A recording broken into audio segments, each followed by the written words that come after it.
Ana, bienvenida a Mentes Extraordinarias. ¿Cómo estás? Muy bien, gracias Antonio. Gracias por la invitación. No, hombre, ¿de qué? Fíjate que en todos los episodios me gusta comenzar con una pregunta. Y es que en la vida de toda persona exitosa, de todo líder, en este caso de editora, de todo, siempre hay una decisión que hace un parteaguas en la historia de su vida. Una decisión que cambia por completo el rumbo de la vida de uno. ¿Cuál es esa decisión que tomaste tú que dio un giro por completo a tu vida? Wow. Vaya, pregunta. Creo que cuando alguien se dedica a los libros, lo primero que te dice todo el mundo es que te vas a morir de hambre. Yeah. Y que no hay nada ahí, que te vas a pasarla muy bien, pero muy mal en el resto de las cosas, ¿no? Sí. Y creo que mi decisión fue de apostar por lo que me gusta, por los libros, por mi pasión por la lectura.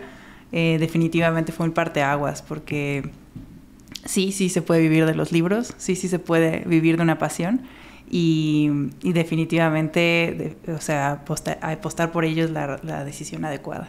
Ya. ¿Qué fue lo que te hizo adentrarte completamente en los libros? Ahorita platicábamos un poquito, pero si nos adentramos un poquito más, ¿qué fue lo que dijiste? No manches, de aquí soy. Pues lo que contaba ahorita antes de empezar el podcast es que yo de niña, a mí no me gustaba leer. Nada. Mientras estaba aprendiendo a leer en la escuela y tal, lo sufría muchísimo. Tuve una experiencia muy mala con una profesora que era como muy autoritaria y tal, y pues yo tenía muchos... ¿Y esa profesora qué te enseñaba? ¿Español? Español, nos estaba enseñando a escribir. O sea, yo iba en primero de primaria, era una escuela de un método muy tradicional y yo venía de una muy alternativa. Y sufría mucho por escribir y por leer, ¿no? Y después pasó el tiempo y me cambiaron de escuela, afortunadamente. A otra escuela que tenía mucho vínculo con la lectura y quería impulsarlo en los estudiantes. Y ahí tuve una maestra que teníamos una clase que se llama cuento, ¿no? Okay. Entonces, literal, es la directora de la escuela que nos leía historias fantásticas, ¿no? Entre ellas Harry Potter, Narnia, las crónicas de Narnia, El Señor de los Anillos, que pues cuando éramos muy chiquitos en esa edad, en ese entonces, pues ni siquiera habían llegado esos libros a México. Claro. Entonces, pues desde ahí me empecé a entender que el mundo de los libros era más divertido de lo que me había vivido, y entonces yo le pedí a mis papás que me compraran el libro de Harry Potter. Ya, ¿ese fue el primer libro que leíste? No el primero, pero el primero que me impactó y que hizo una diferencia, sí, definitivamente. Ya leía un poquito literatura infantil antes, pero pues para una niña de 6 años leer Harry Potter en ese entonces era mucho, como, ¿no? Wow, ¿no? Sí. No estaba disponible en ese momento y pues bueno, pasaron un poco el tiempo, ya después llegó a México, me lo compraron y desde ahí empezó esta carrera, que bueno, ahora trabajo para la editorial que publica Harry Potter. Entonces... ¿Qué fue lo que pasa después de leer Harry Potter? ¿Te adentras, compras el segundo libro, el tercero? Sí, claro. Y después a leer todos los libros que podía. Ya. Los de mi casa, los de la casa de mis tíos, de abuelos. Todo el mundo me empezaba a regalar libros y yo feliz, era una ratoncita de biblioteca. ¿Qué consideras que tenía Harry Potter que te hizo adentrarte tanto en la lectura? Yo creo que tenía una historia de un niño con el que me podía relacionar, ¿no? Okay. Una historia fantástica, ¿no? Que estaba al alcance de mi edad en ese momento, y un mundo increíble, ¿no? Que de inmediato te atrapa y nada, pues ahí es seguimos. Como cualquier mundo que a un niño le gustaría estar, ¿no? Exactamente, justo, sí. Sí. Pasa Harry Potter y luego ya estabas en primaria, secundaria. Uh-huh. ¿Y qué pasa ahí? ¿Cómo eran tus etapas de secundaria? ¿Seguías leyendo de manera intensa? O sea, cuando dices que leías mucho, ¿estábamos hablando de qué? ¿De un libro a la semana? ¿2? Pues yo creo que 1 al mes por lo menos, dependiendo de la extensión. Te digo, en la escuela en la que iba se fomentaba mucho la lectura, entonces no era solo yo la única lectora en la escuela ni en mi clase, lo cual es una bendición, porque en otros contextos posiblemente yo habría sido como la niña rara, ¿no? La que solo se dedica a leer, y en este caso tenía muchos amigos que leían y todos nos pasábamos libros entre todos, entonces sí, ahora pienso en el gran privilegio que fue esto. porque para mí la lectura no fue algo que me marcara como distinta, sí. ¿no? Era algo que todos tenían, pero tú lo viste como tu pasión, ¿no? Al final. Sí, desde el minuto uno. Entonces, ¿Y qué decides estudiar? Estudié lingüística y literatura hispánica, un poco por lo mismo, ¿no? Porque yo amaba los libros y cuando fue... y también era muy buena en español, ¿no? Que creo que una cosa está muy relacionada con la otra. Los acentos, comas, sí, de las de 10. Todo lo hacía muy bien, escribía también cuentos. Mis amigas también escribían, entonces incluso publicamos un libro al terminar la prepa, todas juntas, ¿no? Reunimos nuestros cuentos y los publicamos. Entonces, pues bueno, para mí era como natural si hay que estudiar algo, estudiaré lo que más me gusta y lo que más me gusta es leer y escribir y pues eso es lo que voy a hacer en esta carrera, ¿no?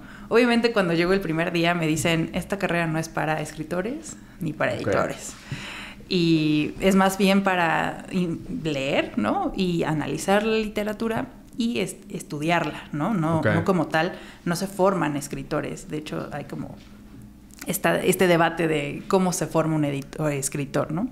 Entonces dije, bueno... ¿Cómo es este debate de cómo se forma un escritor? Sí, o sea, como que hay gente que nunca ha tomado un curso de escritura y escribe y gana premios de literatura, ¿no? Y hay gente que pasa toda su vida en estos talleres y no consigue nada, ¿no? Entonces, como que está el debate de cómo se forma un escritor. Y un editor también, ¿no? ¿Cuál es la diferencia, así para las personas que no conozcan, entre un escritor y un editor de un libro? Bueno, el escritor es el que escribe el libro, básicamente, ¿no? Sí. Y el editor es la persona a la que el escritor entrega su libro para que lo publique. El editor es el que decide si ese libro vale o no la pena publicarse. Y también, pues, acompaña a veces el proceso de escritura o con ese manuscrito que ya está terminado, pues lo vas revisando para que pues la trama no se caiga, que la estructura sea coherente, que los personajes tengan sentido y así, ¿no? O sea, hay distintos géneros de libros, ¿no? Hay unos que te piden otro tipo de requisitos, ¿no? ¿En qué te enfocas tú como editora para saber si un libro vale la pena publicarse o no? Son muchos factores, depende sobre todo de la editorial donde trabajas, sus intereses y líneas editoriales y en los perfiles, ¿no? del libro y del autor, si empatan con esto. Nos pasa mucho, ¿no? Que, no sé, bueno, voy a poner un ejemplo muy burdo, pero hay gente que tiene un libro de novela erótica y pues escucha que alguien es un editor y va y le lleva su libro, pero el editor es un editor de libros religiosos, ¿no? Entonces, claro, el editor va a rechazar ese libro porque no tiene nada que ver. Pues posiblemente, ¿no? Pero, o sea, lo que voy es que no empata con lo que este editor publica en ese editorial, ¿no? Entonces, claro que no tiene nada que ver, pero eso no significa que la novela erótica sea mala o que el editor no tuvo visión para identificar el valor de la novela erótica, ¿no? Simplemente tú estás en cierto, pues sí, una editorial que tiene una visión y que quiere publicar ciertos tipos de libros y tú como editor pues buscas libros que sumen a ese catálogo. Eso es lo primero. Y ya después pues viene como la calidad, ¿no? Qué tanto esa calidad viene ya en el libro, qué tanto hay que desarrollarla, ¿no? Porque pues un manuscrito no es... así como se entrega, es muy difícil que se publique. ¿No? ¿Tú qué editora de qué tipo de libro eres? Yo edito libros de no ficción comercial para adultos. O sea, si lo desglosamos un poquito, ¿cómo sería? O sea, la ficción es estas historias que no existen. Harry Potter, novelas, cuentos, etcétera, ¿no? La no ficción son libros que no cuentan historias fantasiosas, pero eso no significa que no cuenten historias, ¿no? Entonces pueden ser libros de investigación, pueden ser libros de metodologías, libros por ejemplo, la autoayuda, ¿no? O el desarrollo ¿Qué son como personal. estos libros que me trajiste? No, esos son de negocios. Ah, son de negocios. Ok. Sí, que esa es mi línea editorial. O sea, dentro de la no ficción hay un montón de cosas, ¿no? Ahí cabe la Constitución. Y el Cúbole de Jordi Rosado, ¿no? O sea, ahí hay un cajón desastre donde hay un montón de categorías y dentro de esas yo me encargo de los libros de negocios, soft business, desarrollo personal, algunos temas. Y además, pues bueno, yo ahí meto mi cuchara en temas de diversidad e inclusión, que son los que me gustan. Ya. Cuando comentes un poquito sobre los tipos de libros que tú editas, de todos los que tú editas, ¿cuál es el que realmente te gusta adentrarte, no? Ay, es que todos tienen lo suyo, ¿no?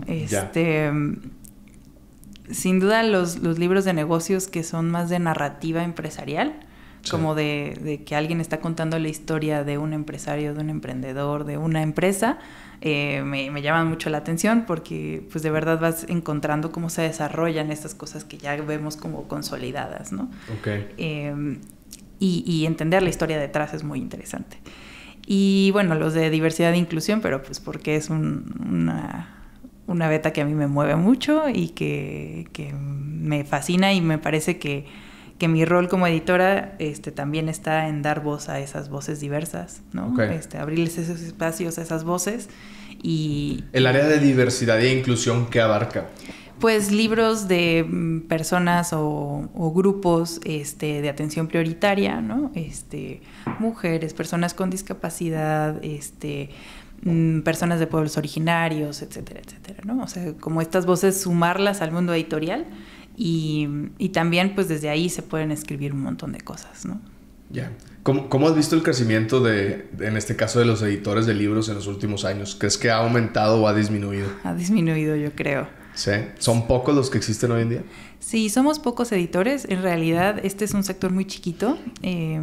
Somos, no sé, creo que la Cámara de la Industria Editorial Mexicana tiene el dato específico, pero no debe haber más de 1,000 editoriales en el país, ¿no?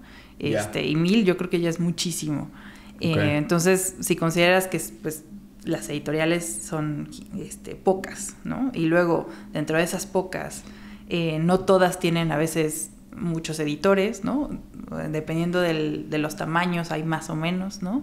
Donde yo trabajo, por ejemplo, pues es el grupo más grande de México, entonces somos muchos editores, pero así en mi trabajo anterior pues éramos solo 2, ¿no? Entonces no somos muchos y creo que es un verdadero privilegio poder ser editor en México.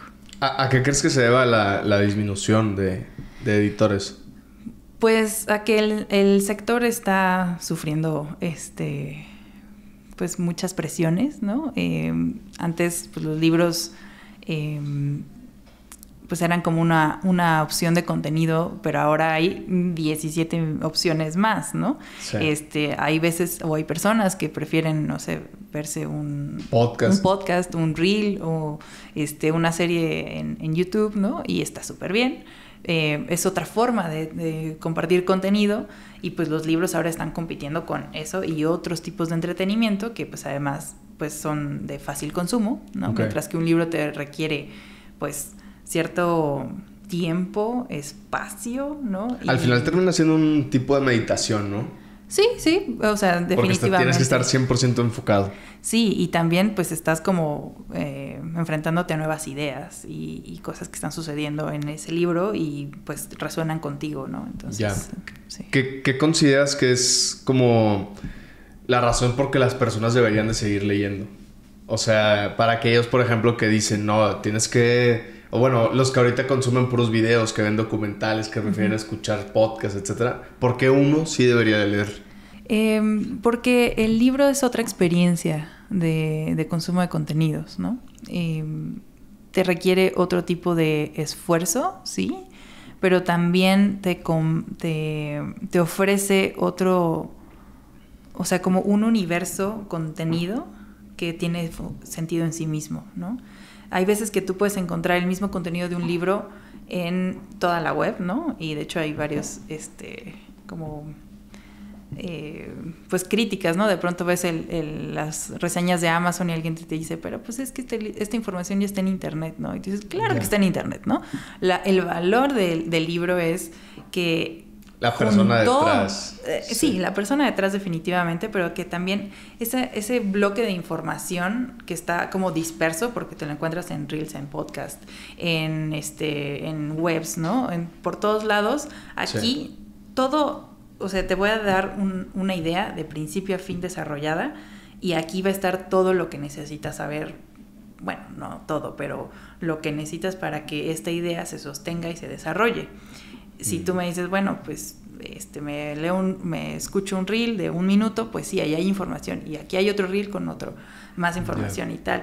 Pero como la estructura que conecta todo, pues depende mucho de tu algoritmo, ¿no? Claro. Y de qué tanto quieras ir investigando, ¿no? En este caso, pues yo te entrego Sí, que no te disperses o te ganches con otra cosa, etcétera. O sea, es como una unidad de contenido que funciona en sí misma y que pues sirve, ¿no? Ahora, eso en la no ficción. En la ficción, pues la ficción es siempre abrir la mente a otros universos, otras ideas, personajes, historias. Entonces, tenía un maestro en la universidad que decía que leer siempre es como vivir más vidas, ¿no? Porque vives a través de los personajes lo que está sucediendo. Sí. Entonces, tal vez no, o sea, tú, en tu línea temporal de tu vida, pues tiene ciertos años y ya está, pero pues el tiempo que le dedicas a leer, pues abre como un espacio más de aprendizaje, de vida y tal. Y también está esta parte de leer por leer, ¿no? Por el simple gusto de disfrutar la lectura. Que no necesariamente todo tiene que ser para algo, ¿no? Claro, que viene siendo lo equivalente a sentarte y ver una serie en Netflix. Exactamente. Es lo mismo que abrir un libro. Exactamente. Sí. ¿Cómo has visto tú el cambio en la cantidad de escritores? Wow, creo que hay más escritores que antes. ¿En serio? Sí. Como se ha popularizado En cierto punto la lectura también se ha popularizado por medio de redes, ¿no? Sí, sin duda. O sea, la gente tiene esta idea de que cada vez se lee menos. Y yo no estoy tan de acuerdo. Nada más vemos las cifras y cada año se compran más libros. Ajá. Eso no significa que necesariamente vaya a haber más lectores, pero sí al menos hay más libros circulando y gente que los quiere ojear al menos, ¿no? Y ya con eso pues es bastante bueno. Ahora, escritores, creo que ahora todo el mundo tiene a la mano el poder abrir un Word y escribir, ¿no? Lo que venga de ti. Antes, pues eso implicaba como ciertas, pues, estudios, ¿no? Antes la gente, pues, no, los que escribían tenían que ser de cierta clase, ¿no? Que tenían ciertos estudios y acceso a papel, ¿no? Sí. Ahora, pues, todos en nuestro celular podemos escribir, ¿no? Las plataformas digitales abren esa oportunidad y también antes, pues las editoriales eran el único camino. Ahora existe la autopublicación. Bueno, no es que no existiera antes, pero se ha popularizado o democratizado. También surgen estas plataformas como Wattpad, sí, donde pues tú, con abrir una cuenta y compartir tu texto, está disponible a toda la base de Wattpad, ¿no? No tienes que pagar, tampoco por leer tienes que pagar. Entonces todo es gratuito y ahí está sucediendo y pues entonces cada quien puede escribir como quiera, ¿no? Sí. Y cuando quiera. ¿Qué consideras tú que hace que un libro sea exitoso? O sea, que sea bestseller. ¿Qué son aquellos elementos que tiene? Uy, pues si supiéramos, todos nuestros libros serían bestsellers. ¿Pero no tienen como algo en común todos? Creo que... ¿Qué dices? Que lo compren. O sea, hay algunos elementos que podemos como decir, ahí hay una pista y esto me recuerda a otros libros exitosos, ¿no? Y podría ser por ahí. Sin embargo, no hay una fórmula, ¿no? A veces nos pasa que tenemos un libro con todos los checks de todo lo que sabemos que funciona y no funciona. Entonces, es algo muy raro. Creo que cada libro es un mundo y a veces o sea, conectar ese mundo con el resto de los lectores es un poco complejo. Y hay libros buenísimos que no llegan a ser bestseller nunca, ¿no? Entonces es una cosa muy rara. ¿Depende mucho de la editorial que un libro sea bestseller o no? No, yo creo que no. Hay libros que han publicado editoriales independientes que se vuelven bestsellers. Y hay libros de editoriales grandes que no venden nada. Entonces, creo que el problema a veces es asociar que un bestseller es igual a éxito en un libro. ¿No? Y que se escribe o se publica esperando que sean bestsellers, ¿no? O sea, hay muchísima gente, ¿no? Hay muchos autores que llegan con nosotros y lo primero que nos dicen es, ¿qué tengo que hacer para que mi libro sea bestseller?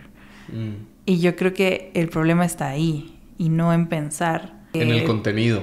Bueno, sí, en el contenido, pero también en el lector, ¿no? O sea, este libro que tú estás escribiendo, lo que quieres es una etiqueta de bestseller. O sea, si ese es el caso, le ponemos la etiqueta, ¿sabes? Sí. Pero, o sea, ¿qué tanto eso...? Buscan más como que el orgullo personal de que tengan un bestseller. El ego, ¿sí? El ego. Si tú más bien escribes pensando en que esto que estás escribiendo va a funcionarle, a servirle, a gustarle a otras personas y piensas en tu lector, creo que ahí hay más oportunidades de conectar con los lectores. Porque al final, aunque nosotros hagamos una inversión millonaria en marketing y hacer todo lo posible porque se lea muchísimo, si el libro no conecta con el lector, no hay manera. Ya. ¿Qué se ocupa para hacer un bestseller? O sea, ¿cuántos libros, a partir de cuántos libros se considera bestseller? Porque me acuerdo que leí una cifra y no era tanto así si lo vemos. No, de hecho ha ido cambiando y se ha reducido. Antes tener un bestseller era vender 100,000 ejemplares, ¿no? Últimamente cuesta más generar un bestseller. Y yo creo que un libro que vende más de 15,000 ejemplares ahora ya es bestseller. Es exitosísimo, sí. ¿Se puede vivir hoy de los libros? Yo creo que no. O no deberíamos aspirar a vivir de los libros. O sea, un autor no... Sí podría, pero te digo, tienen que pasar como muchas cosas, ¿no? O sea, el libro tiene que irle bien y además... O sea, creo que tú también puedes aprovechar el libro para generarte una plataforma, ¿no? Pero pues no necesariamente es así. A veces a los libros les va bien porque los autores ya tienen una plataforma. O una comunidad. Una comunidad o ya tienen cierta marca personal fuerte que pues es un referente. Hay distintos perfiles, ¿no? De autores, ¿no? No necesariamente tiene que ser que tengas millones de seguidores, ¿no? Pero sí... ayuda que este libro se sostenga en algo, ¿no? O sea, solo como un día te levantaste y dijiste, vamos a escribir un libro, pues es más difícil, pero no imposible. ¿Qué tan importante es la portada? Muchísimo. ¿De la portada consideras que depende si alguien compra el libro o no? Sí, 100%. Sí, o sea, hay portadas que sabemos que han hecho la diferencia. Y hay otras que decimos, sobrevivió a pesar de la portada. Pero la mayoría de las veces la portada es clave. Porque es como la carta de presentación del libro, ¿no? Es el que te muestra a nivel visual qué vas a tener allá adentro. Sí. Y tiene que ser atractiva y no por eso necesita tener como fuegos artificiales, ¿sabes? Solo tiene que saber hablarle a su público. Si tú ves los libros literarios, son muy sobrios, sus diseños tienen pocos elementos porque no están apelando a llamar tu atención de esa manera, ¿no? Tal vez el nombre del autor es más grande que el título de la novela, ¿no? Depende, ¿no? Y en los libros comerciales a veces el ponerle un acabado va a hacer que llame la atención en el punto de venta, ¿no? Porque vemos, o sea, si tú vas a una librería, ves montones de portadas. No sé si vayas a ojear alguno, pero al menos portadas viste. Sí, todas. Y depende de la portada, si ojeas el libro, ¿no? Exactamente. Ya. Sí. ¿Qué son esas cualidades que debe de tener la portada? Pues hablarle al público adecuado. 2, tener los elementos que necesitas para vender este libro, ¿no? A veces es como el primer gancho. Hay libros que con decir vendió 100,000 ejemplares es suficiente porque eso es relevante para el lector que lo va a consumir. Hay otros que no tienen ningún sentido ponerle eso, ¿no? O sea, a un clásico, ¿qué le vas a poner, no? O sea, vendió el Quijote, millones de ejemplares en la historia. No hace nada, ¿no? No suma. Sí. Ajá. Pero si me dices que es el Quijote con una nueva edición, que tiene un acabado tal, que, no sé, la traducción la hizo otra persona. Bueno, no, el Quijote es un mal ejemplo para traducción, pero, no sé, el prólogo, o es una edición para niños, es una edición para estudiantes, no lo sé. Ya. ¿Qué es lo que sucede cuando alguien entra a una editorial? O sea, porque alguien debería de tener una editorial para ayudar a crecer la historia del libro o el libro que va a publicar. ¿Qué necesita para...? ¿En qué te suma? Más bien, o sea, ¿qué es lo que hace la editorial que te ayuda más? O por ejemplo, yo puedo publicar el propio libro en Amazon, ¿no? Ajá. Pero ¿en qué me diferencia que una editorial me ayude? Ya. Sin duda, tu libro le puede ir muy bien en ambos caminos, Okay. ¿no? Lo que suma la editorial es sus años de experiencia, su expertise, ¿no? Entonces... Ya saben el camino. Exactamente. Yo he visto libros autopublicados que tienen muy buenas ideas, pero son ilegibles. ¿O sea? O sea, que no tienen pies ni cabeza, que te pierden. Les faltó una editora como tú. Como cualquier editor, yo creo. Que el diseño está muy bonito o muy atractivo, pero es ilegible porque te pierdes, ¿no? No sabes cómo hacia dónde va la cosa. He visto libros autopublicados que por el contrario les va súper bien, ¿no? Hicieron muy buen trabajo, y creo que tiene mucho que ver que ahí hubo un editor que contrataron de manera independiente y lo autopublicaron. Ahora, por otro lado, la editorial te suma a la parte de la distribución. En México, la distribución de los libros impresos es una pesadilla. ¿Por qué? Porque las redes de distribución en general no están muy desarrolladas, ¿no? Así como el e-commerce ha batallado un poco en posicionarse, pues lo mismo en los libros. Entonces, por ejemplo, un libro tarda entre 3 y 4 semanas en distribuirse en todos los puntos de venta de una librería, ¿no? Entonces, eso habla de que pues tarda, ¿no? Estos procesos.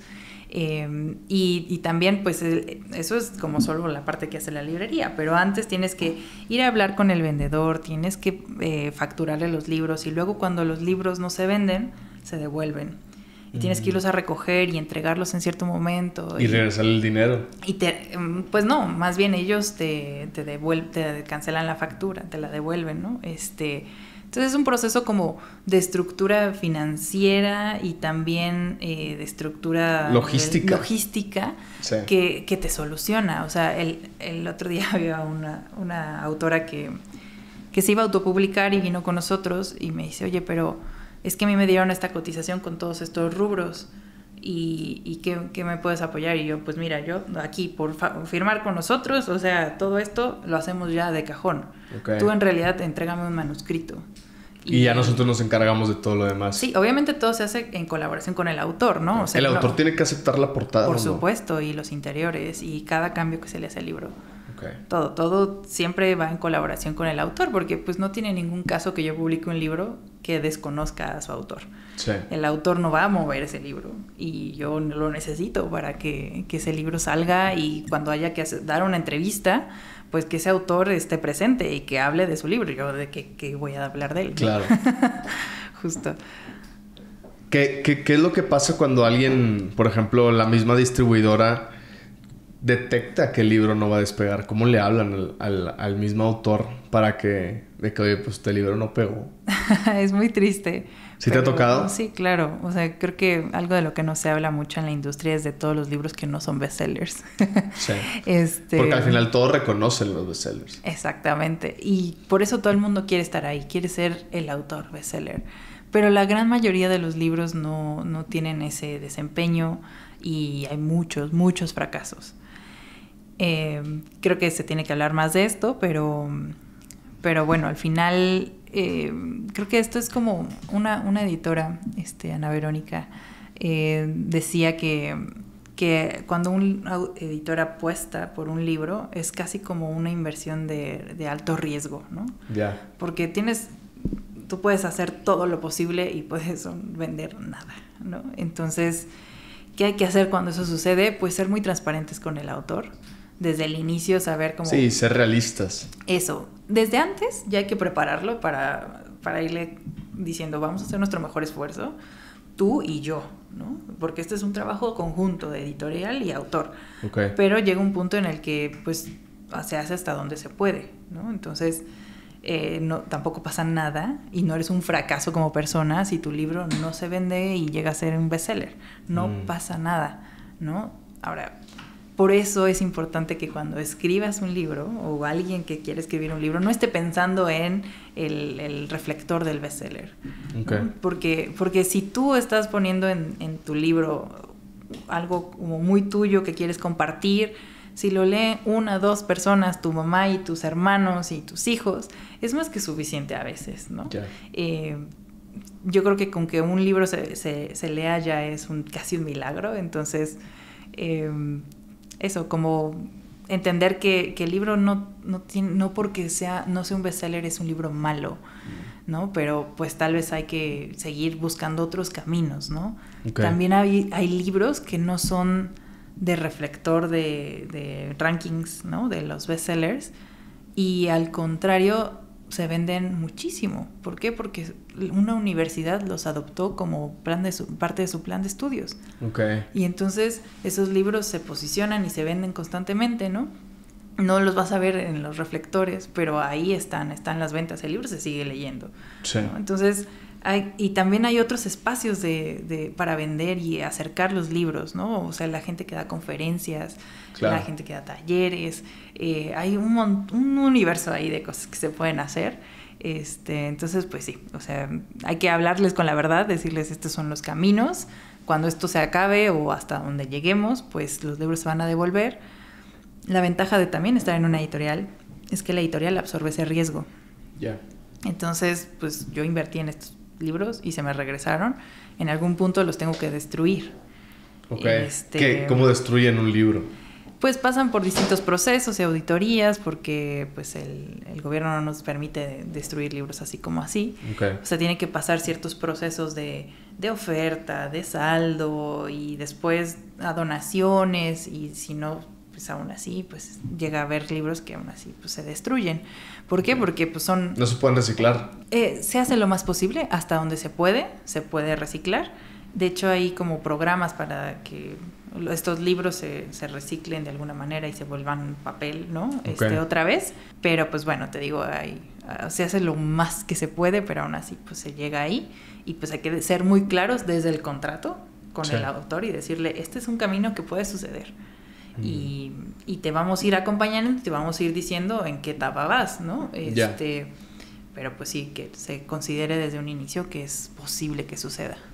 Oye, y si nos regresamos tantito sí. a cuando estabas en prepa y ya estudiaste la carrera de lingüística. Uh-huh. Sí, era lingüística. Lingüística y literatura Lingüística y literatura hispana. Uh-huh. ¿Qué es lo que sucede una vez que ya empiezas a ejercer? ¿Tenías miedo de encontrar un trabajo? No, de hecho, o sea, desde antes de terminar la carrera ya tenía trabajo. Okay. Y bueno, di clases de español a extranjeros en una primaria y luego hice otras cosas, ¿no? Entonces, en realidad, como que nunca me ha faltado trabajo. Okay. Que creo que también es un golpe de suerte de privilegio.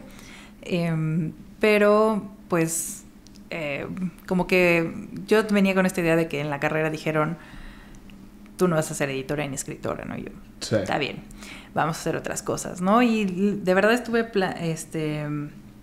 viendo todas las áreas, ¿no? Del campo laboral de mi carrera. Lo intenté en muchos lados y no es que no saliera mal, sino que yo misma decía, este no es mi camino, ¿no? Okay.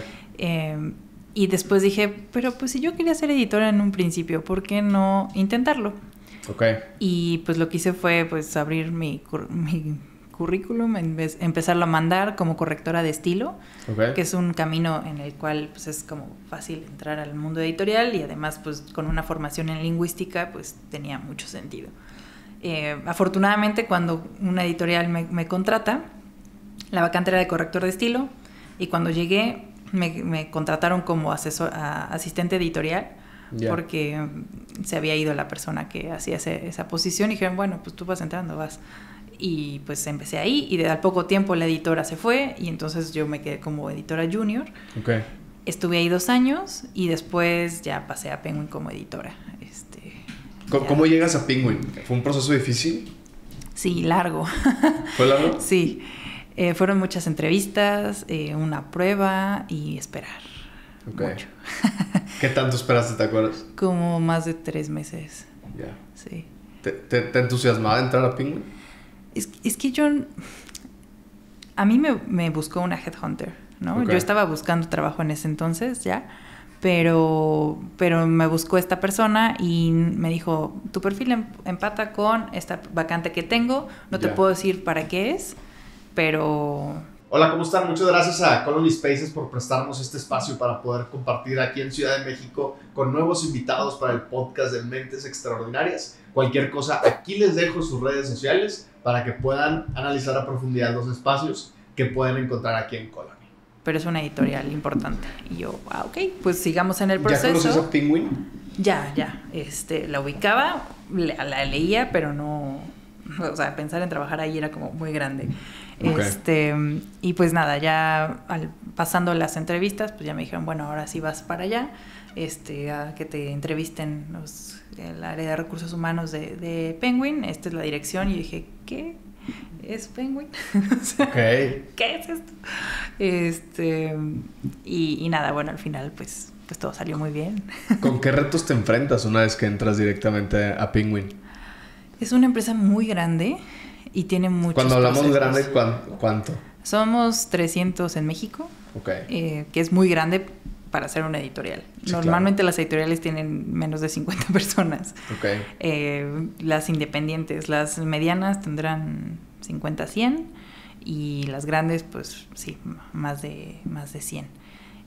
Que solo hay como 3 en México, ¿no? Okay.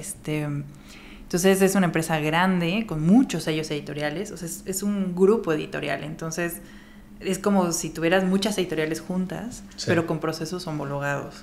Ya. Y son muchos procesos por lo grande que es.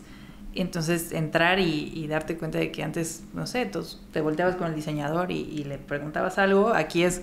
Sí, pero hay un proceso y hay una junta y hay que mandar la información antes y luego ya nos sentamos y platicamos, ¿no? Okay. Entonces... Hay más filtros, más procesos. Sí, mucho. Y pues bueno, eso también asegura la calidad y la sostenibilidad de la empresa en sí. Claro. Entonces sí, había que aprender muchas cosas que suceden al mismo tiempo. También mi rol de editora es muy transversal. Entonces, si bien yo contrato a los autores, los busco y trabajo sus manuscritos, también los acompaño en los distintos procesos. O sea, cuando yo no hago la estrategia de marketing, pero estoy presente y acompaño el proceso al área de marketing por si hay algo que puedo yo sumarles, o como yo pensaría que este libro se debe vender, ¿no? Obviamente ellos son los expertos y desarrollan, pero pues uno está ahí porque pues tú conoces el contenido desde el minuto 1. Y incluso pues cuando hay que cerrar el contrato pues también estoy ahí, ¿no? ¿El mismo autor te busca a ti o busca a Penguin o cómo llega directamente ahí? Hay 2 caminos. O nosotros buscamos a los autores cuando tenemos la idea de un libro o un tema que queremos desarrollar de alguna manera y entonces hacemos una investigación de quién es la persona que podría funcionarnos para conseguir este libro que buscamos. En ese caso, nosotros los buscamos y encargamos el libro, ¿no? O sea, si esa persona acepta y quiere hacer este libro, pues entonces lo vamos acompañando en el proceso de escritura. En el caso de que... Bueno, el otro caso es que nos mandan el manuscrito para revisión y evaluación. En ese camino, la verdad es que recibimos... O sea, demasiados libros. Sí, o sea, es imposible revisar todo. ¿Cómo los filtran? Se hacen varios filtros, o sea, desde el formulario que llenas para mandarlo ahí en nuestra página, se filtra, ¿no? Por las distintas países, ¿no? Porque pues Penguin es muy grande. Entonces, si es un autor mexicano, pues nos va a llegar a nosotros ese libro. Si es un autor colombiano, pues le llega a nuestros colegas de Colombia. Y así, ¿no? Después, dentro de México, pues se divide el libro. Si es un libro de literatura, pues va para el área literaria. Si es un libro infantil, pues va al área infantil. Si es un libro de no ficción, para acá, o ficción, para allá. Y después ves, si es un libro de negocios, pues me llega a mí, ¿no? Si es Entonces se va filtrando. Ajá, se va filtrando. Y hay veces que, o sea, a mí me llega o no, ¿no? Dependiendo. También ya hay unas personas que antes revisan y dicen, pues esto no, esto sí, esto no, esto sí. Esto sí tiene potencial, entonces se lo pasamos a un editor. Ya. Pero, pues la gran mayoría de lo que hay ahí casi no se publica. Tanto porque la calidad no es la suficiente, como porque pues no tiene nada que ver lo que publicamos con ese libro, lo que decía al inicio. Pero pues sí, no es imposible, ¿no? En algún punto sí se revisa y se ¿Cuánto te toma revisar todo un libro? Es que todo depende. Hay libros que desde la primera página ya sabes que es un no. ¿Que es un no? Ajá, y que es un sí también. Ya. Y hay unos que dices, no estoy segura, pero voy a leer una página más y voy a leer otra más y así. Y te picas. Y si te picas, pues es un sí, claro. Pero hay otros que dices, sí, pero ya se cayó, ¿no? O sea, la trama ya se me cayó, o sí, pero esto ya empezó a llegar a otro lugar que no me interesa, o no lo veo que me vaya a funcionar, entonces pues lo dejamos ir. O sea, por eso es bien importante que las primeras páginas sean como claves. Yeah. Y que estén bien escritas y que sean atractivas y que sean un buen gancho. Porque de las primeras páginas depende si el mismo editor lo va a leer. Sigue el libro leyendo, completo, ¿no? Exacto, justo. Yeah. Al final termina siendo casi lo mismo que un video. Porque un video viral, ¿no? Porque si la persona se interesa en los primeros 3 segundos, pues el video completo. Tienes toda la razón, no lo había pensado así. Y sí, o sea, es que es como si al editor no lo pescas, tampoco vas a pescar al lector. Porque el editor todavía te puede dar como ciertas bueno, está bien, vamos a tardarnos a esperar un poquito más a ver si mejora. Pero el que abrió el libro y no le gustó, pues lo regresa y no lo compra, ¿sabes? Ya. ¿Cómo lo ves todo el tema de la inteligencia artificial y los autores? Porque ahorita la inteligencia artificial te puede armar un libro en 3 segundos. Pues sí. ¿Cómo un mismo editor puede detectar la inteligencia artificial? Creo que no es posible que, al menos en este momento, que nosotros detectemos si algo se hizo con inteligencia artificial o no.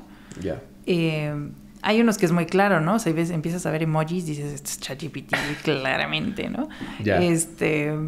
Y sobre todo porque ChatGPT los pone súper así que dices, ¿esto qué? ¿No?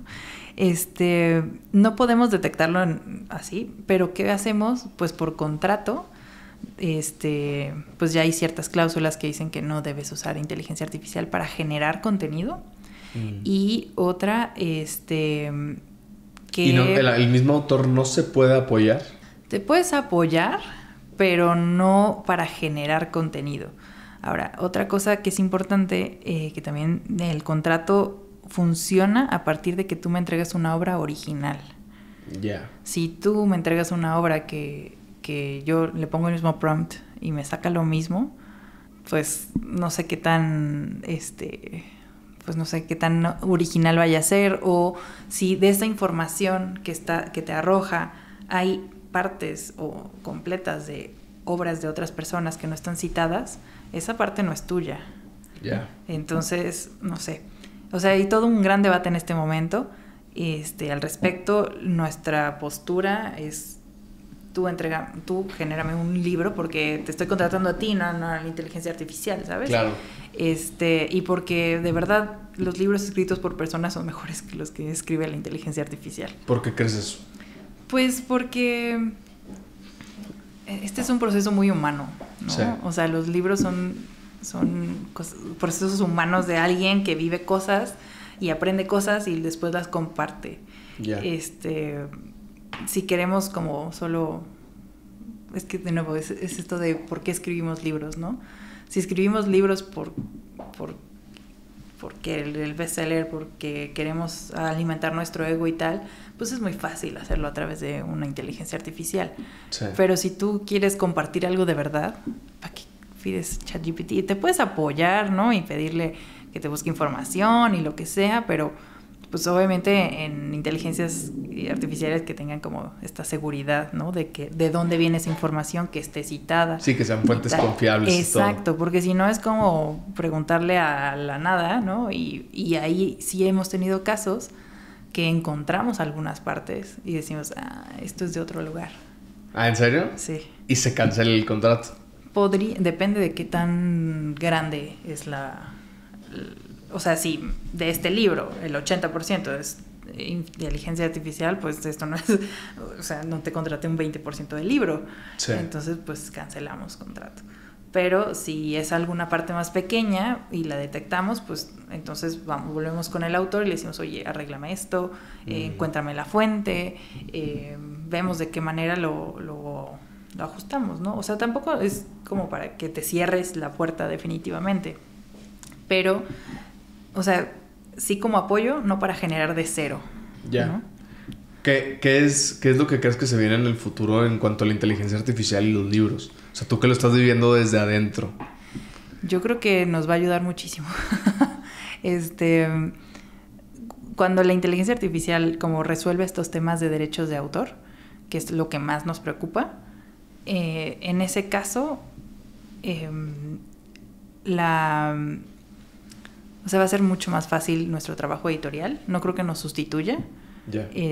Sí nos puede ayudar en algunas cosas, en otras no. O sea, algo tan fácil como que en lugar de que yo escriba un resumen de un libro, que me lo haga, me va a dar una idea del contenido principal que tiene. Pero eso no significa que esa sinopsis va a atrapar al lector. ¿No? Entonces ahí es donde yo me puedo apoyar de la IA para generar contenido o textos que llaman paratextos alrededor del libro, pero pues al final si la IA tiene una idea, pues qué bien, pero eso no es atractivo para lo que yo estoy buscando, ¿no? Ya. ¿Qué opinas tú sobre los audiolibros? ¿Estás a favor o estás en contra? Tú que lo vives todo desde adentro y desde la misma editorial, ¿no? Súper a favor, los amo. Sí. Sí. Pues porque al final también la misma editora tiene que editar el libro para que se pueda hacer audiolibro, ¿no? Pues sí, o sea, tenemos un área que es especializada en audiolibros y lo hacen de maravilla. Entonces, tanto cuidan la parte de la experiencia de escucha como la parte técnica y que la voz y la cadencia no te canse, ¿no? Sí. Entonces, para mí es súper... Yo, por ejemplo, yo consumo la mayoría de mis libros audiolibros, ¿no? Claro. Y para mí es muy importante la voz, porque si la voz me aburre, no, hombre, no. Ni de chiste me aviento el libro completo escuchando la voz de esa persona, ¿no? No, hombre, y también hemos visto que hasta el acento. Sí. O sea, estamos en México muy acostumbrados a escuchar contenidos españoles, ¿no? Pero si me das a escoger entre un libro narrado por un español y por un mexicano, prefiero 1000 veces un mexicano, ¿no? Sí. Y no es que sea un tema de discriminación o lo que quieras, sino simplemente pues es la voz con la que prefiero consumir contenidos, ¿no? Pero pues nada, al final se ha comprobado que escuchar un audiolibro genera como los mismos procesos mentales que la lectura en papel, ¿no? Yeah.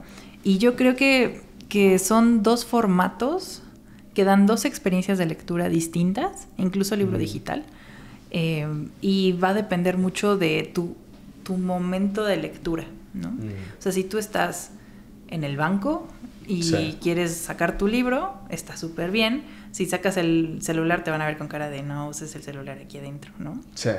Pero si estás en el coche, estás y más manejando, aquí en la Ciudad de México con el tráfico, exactamente, ¿no? Y si estás en el tráfico, pues puedes pasarte tu camino por todo el periférico escuchando un capítulo de tu novela favorita, ¿no? O sea, ahí hay más oportunidades, como que saca el momento de la lectura de este proceso que te digo, que requiere como un espacio y un tiempo.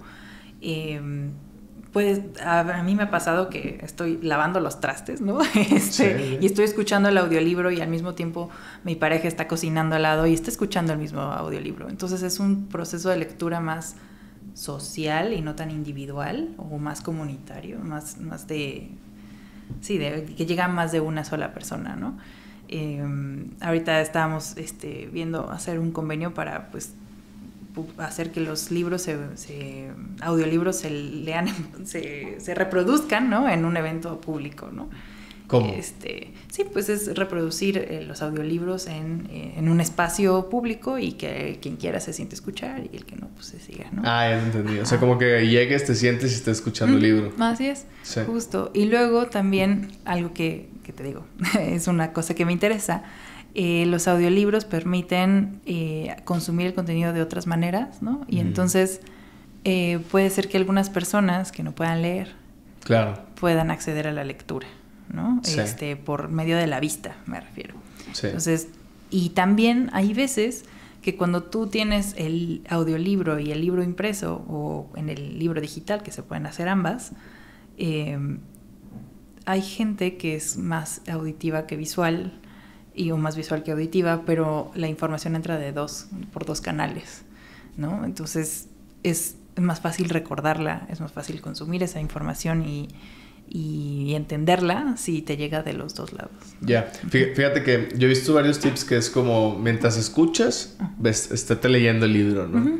Y se te va a quedar más grabado. Justo. Pero yo de plano que no puedo. Entonces, lo que yo hago es, pues me pongo a dibujar o algo y estoy escuchando el audiolibro. Y algo que mi novia siempre me molesta es que cuando acabo un audiolibro, mando pedir el libro en físico para tenerlo como si lo hubiera leído. Ah, está muy bien. No sé si eso sea bueno o mal. Pues para la editorial mejor porque compraste 2 veces. Sí, pero como tal para mí es como ese trofeíto de que, ya acabé este libro, órale, va, déjamelo pido. Sí. No, pero está muy bien. Y además lo que tiene el libro impreso es que puedes regresar a él más fácilmente. Sí. Puedes navegar ese contenido. En audio, pues es un audio que se reproduce de principio a fin y ya, ¿no? O sea, no puedes decir como me voy a pasar a la página anterior. Ya. ¿No? A menos que le das como para atrás y así. No puedes hacer una búsqueda como de alguna palabra o así, a ver dónde estaba, porque te tendrías que escuchar todo el audiolibro completo. Y en el libro sí está. Sí. El impreso, pues. Entonces, te digo, son distintas maneras de verlo. De verlo y pues sí, de experimentar la lectura. Sí. ¿No? Y depende, hay algunos libros de ficción que funcionan muy bien en audiolibro y en impreso también, pero si estás, no sé, es un libro de consulta o de no ficción, pues un audiolibro está complicado. Sí. ¿No? O un recetario. Claro. ¿No? Fíjate que a mí me agrada bastante los audiolibros, más porque ya sé cuánto tiempo me va a tomar escucharlo. Entonces, ok, me toma 10 horas, ahí sale, 10 horas. Ok. Pues yo ya sé cómo distribuir, pues le puedo dedicar toda una mañana y me lo aviento, ¿no? Como que ese tipo de cosas como que a mí soy más medible. Claro, pues no había pensado en eso, la verdad. Y está muy interesante. Sí. ¿Qué es? Ahorita platicabas mucho todo el tema de la diversidad e inclusión, que te gusta bastante. ¿Qué es una historia que tú hayas ayudado en la editorial y todo que realmente te haya impactado? Digo, me imagino que son varias, ¿no? Sí, son varias, pero hay una muy clara. Hace poco, en plena pandemia, estaba yo pues buscando ideas de libros y de autores. Yeah. Y me puse a pensar que se habla mucho de libros de feminismo y de mujeres, muchos de la comunidad LGBT, ¿no? Y dije, bueno, ahí faltan más grupos, ¿no? ¿Dónde están? Y entre ellos encontré personas con discapacidad, ¿no? Que además pues yo tengo un amigo muy cercano con el cual ya había platicado de estas cosas. Y entonces me puse a buscar, ¿no? Referentes o libros escritos por personas con discapacidad o sobre personas con discapacidad, y eran muy poquititos, muy viejos y casi no había, ¿no? Entonces dije, wow, estas personas son casi invisibles para el mundo editorial. Y después, al mismo tiempo, estaba yo estudiando un máster en edición digital y veía que los libros digitales pues podían, ¿no? O si los trabajamos de cierta manera, podían generar que el libro se leyera en voz alta, ¿no? Y entonces, pues sí, quitarle la barrera a personas con discapacidad para leer. Y bueno, entonces juntando una cosa con la otra, y además una autora maravillosa que es Bárbara Anderson, que por cierto su primer libro se acaba de volver una película muy exitosa en Netflix que se llama Los 2 hemisferios de Luca. Ah, ok, sí. Pues... ¿Tú ayudaste en la editorial y todo? Sí, bueno, a ver, el primer libro lo publicó otra de mis compañeras y es un proyecto súper exitoso, y yo trabajé con ella el segundo libro, que es que se llama Invisibles, ¿no? 24 mexicanos con discapacidad que cumplieron sus sueños.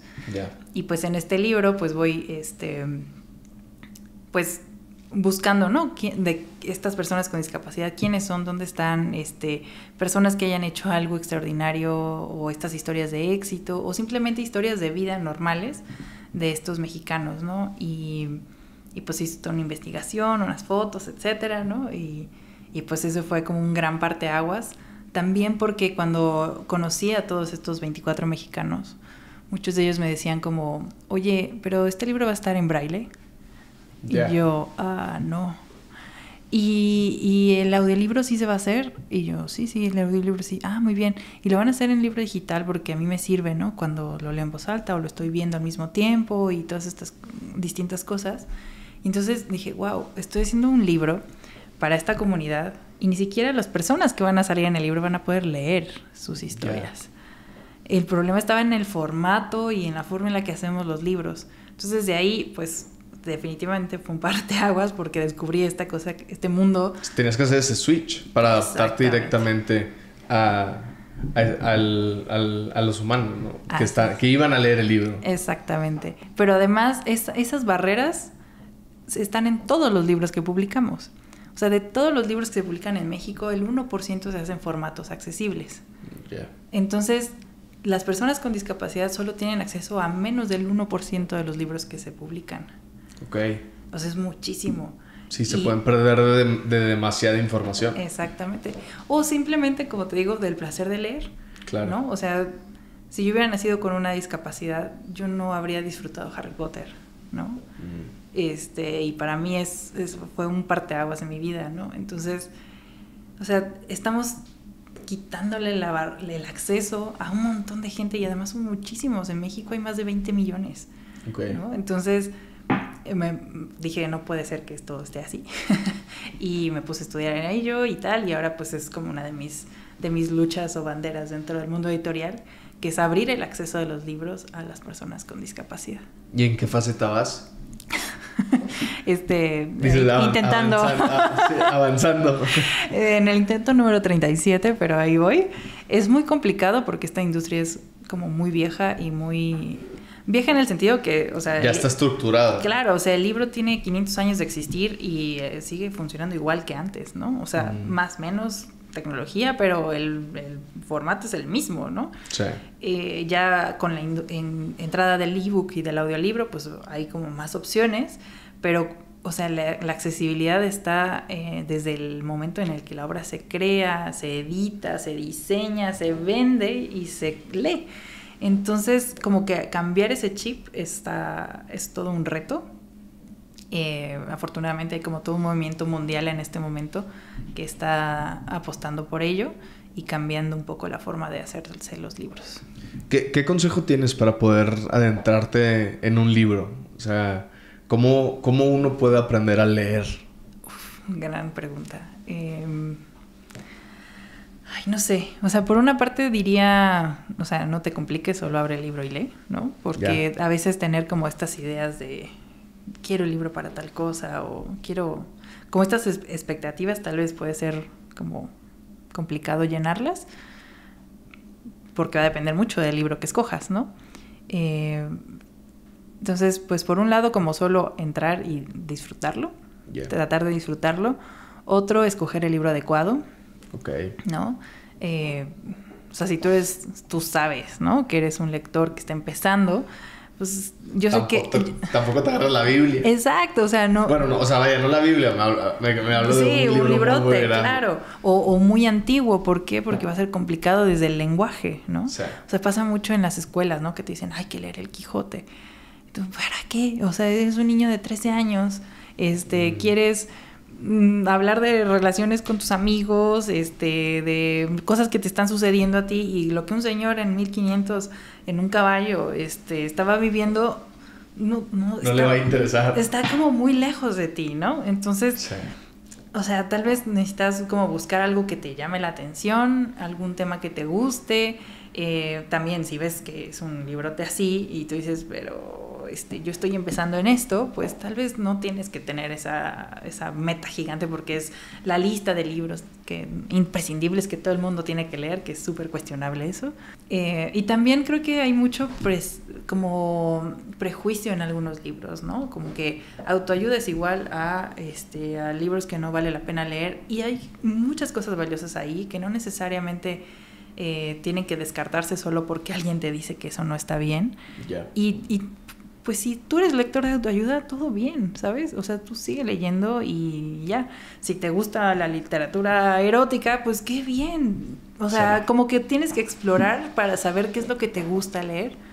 Y sí, es lo mismo que al final cuando le das seguir a una persona en redes sociales, ¿no? Uh-huh. Que te va a salir su contenido. Es lo mismo, tienes que elegir un tema que realmente te apasione. Justo, y si no te gusta, siempre puedes decirle no seguir y ya está, sí, no pasa nada. O sea, hay gente que dice, no, es que hay que terminar los libros. Y yo creo que si no conectaste con el libro, o sea, no tienes que seguirlo. Yeah. Y hay libros que funcionan en ciertos momentos de tu vida, ¿no? O sea, cuando terminé la prepa, la directora me regaló un libro de Virginia Woolf, okay, que cuando lo empecé a leer dije, ¿qué es esto? No estoy entendiendo nada, ¿no? ¿De qué habla Virginia Woolf? Es una escritora muy famosa inglesa por ahí de los 1800 más o menos. Okay. Es un clásico de la literatura, súper relevante, y su novela era Las olas. Es muy, muy compleja porque tiene muchas voces, ¿no? Que están sucediendo y no están tan claras cuando acaba una voz de hablar y luego entra otra. Y cuando, como las olas, ¿no? O sea, como que sí, una y otra. Sí, o sea, es que es muy, muy claro el título. Pero en ese momento lo empecé a leer y dije, no entiendo nada, no sé qué es esto, bla. Terminé la carrera y ya después dije, pues vamos a ver este libro que parecía raro, y ahora ya entendía quién era Virginia Woolf y lo relevante que era. Y entonces pues dije, bueno, tengo un libro de Virginia Woolf y no lo he leído, vamos a ver. Lo empecé a leer y me pareció así fabuloso, ¿no? Yeah. Entonces tal vez en ese momento, como mi nivel de madurez como lectora no había llegado a tal, ¿no? Caso como para disfrutar esa obra. Pero pues hay otras que no pasa nada, ¿no? O no sé, libros que leí en mi infancia que me parecían así, wow, lo máximo, los vuelvo a leer y yo, ¿y esto por qué me parecía extraordinario, no? Sí. No sé, supongo que es parte de la vida, ¿no? Saber qué leer en qué momento, ¿no? Claro. Y solo eso pasa cuando te abres a experimentar, ¿no? Sí. Para ir concluyendo, Ana, ¿qué son aquellos 3 libros que tú ayudaste en la editorial que le recomendarías a cualquier persona leer? Ay, qué difícil. Puedes decir más si quieres. ¿Cuántos libros has editado? Ay, no sé, muchos. Como 30 al año. ¿30 al año? Ajá, más o menos. Y ya llevo como 7 años en Penguin, entonces son un montón. No más todos, de 200, fácil. Sí. O sea, no todos los he trabajado yo de cero, pero la mayoría pues han sido internacionales que traducimos o de otro tipo. Sí. Ay, qué difícil pregunta. No sé. Ya los pensaste. Ay, pues... Uno. Está más difícil porque va a ser el único. ¿Qué libros todos deberíamos leer? Ay, no sé si todos deberíamos leer un libro en particular. O que recomiendes, vaya. Mira, edité estos y a muchos les pueden funcionar. Ok, libros que me gustan o que me siento orgullosa de haber publicado, pues Invisibles, que ya les dije. Sí. Uno que se llama Coco No. ¿Coco No? Coco No, que es la historia de Claudia Ruiz Santis, que es una chef mexicana tzotzil, que cuenta su historia. Es muy interesante y muy bonita la historia en general, y también como muy... que te abre mucho los ojos, ¿no? De cómo se vive en los pueblos originarios, ¿no? Tanto como una persona de un pueblo originario que logra brincar, ¿no? a la ciudad y todo lo que implica, y también como esa cosmovisión del pueblo tzotzil respecto a la cocina, y me parece algo muy, muy bonito. Estoy por publicar uno que se llama Un poder diferente, de Jacinda Ardern, que es la exministra de Nueva Zelanda, primera ministra de Nueva Zelanda. Y me encanta porque es como una propuesta justo de un poder distinto, ¿no? Un poder que no se basa en lo agresivo, en en el poder sobre otras personas, sino como en el poder con otras personas, ¿no? En ese poder que se puede hacer desde lo que ella llama como un liderazgo desde la empatía, ¿no? Que no necesariamente sea como que el poder es algo inagresivo y es muy violento y así, sino que se puede hacer desde otro punto de vista, y eso me emociona un montón. ¿Qué otro más? Bueno, uno de mis bebés que me tiene muy orgullosa es el libro de Sueños, que está con X, Sueños, de Miguel Quintana Pali, que es la historia del fundador de Xcaret. De Xcaret, ajá. Ok, sí. Ese sí lo he visto. Sí, pues ¿Es bestseller o no? ¿Sí, no? Sí. Es de esos bestsellers que te digo que son distintos, ¿no? Que no necesariamente se vendieron totalmente en librerías. Pero reconocido es... Y se sigue leyendo y vendiendo muchísimo en Xcaret. Justo. Esta es una historia muy fascinante, de verdad, de un hombre fuera de serie que... ¿Lo conociste? ¿Platicaste con él, claro, y todo? Sí. Ojalá alguna vez tengan el privilegio de conocerlo. Es un hombre que es un pequeño genio, yo creo. O sea, tiene una forma de entender el mundo y todo muy distinta y muy bonita también desde lo social. Entonces, él también podría ser uno de esos libros que me gustaría que leyeran. Si les gusta la narrativa de negocios, por supuesto. Excelente. Pues Ana, muchísimas gracias por estar en Mentes Extraordinarias. No, gracias Antonio por la invitación y pues, la plática.